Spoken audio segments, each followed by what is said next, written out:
Merhaba arkadaşlar, kanalıma hoş geldiniz. Bugünkü derste biraz sıfatlardan bahsetmek istiyorum ve özellikle karşılaştırma sıfatlarını çalışacağız. Hemen bu derse başlayalım. Arkadaşlar, karşılaştırma sıfatı yapmak istediğiniz zaman sadece eklemeniz gereken şey ter olacak. Örneğimiz germ, sıcak, germ ter, daha sıcak. Örnek cümlelerle bakalım. Havai Tebriz germe. Bu resmi değil bu cümle. Eğer resmi olsaydı ne olacaktı?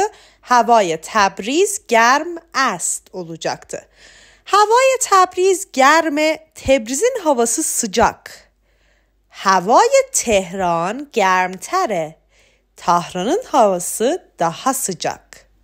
O zaman havai Tebriz germe, havai Tehran germtere. Sert, soğuk, sertter. Görüyor musun? Sadece ter ekliyorum. Otağ خواب serde. Yatak odası soğuk. Otağ خواب ya da otağ خواب da diyebilirsiniz. Otağ خواب ya da otağ خواب.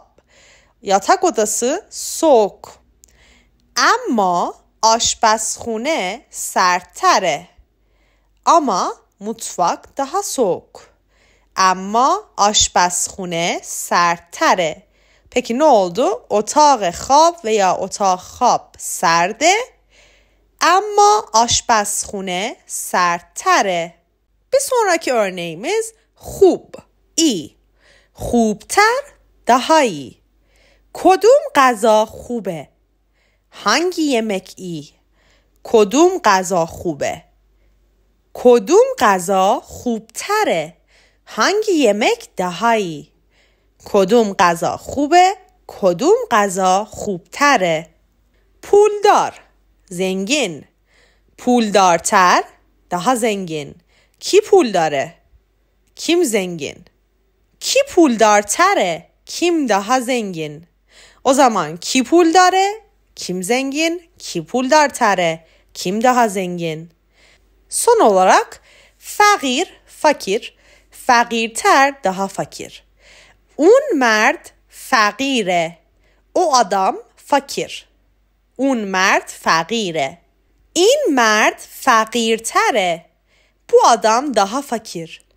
این مرد فقیرتره. Peki o zaman un mert fakire, این مرد فقیرتره.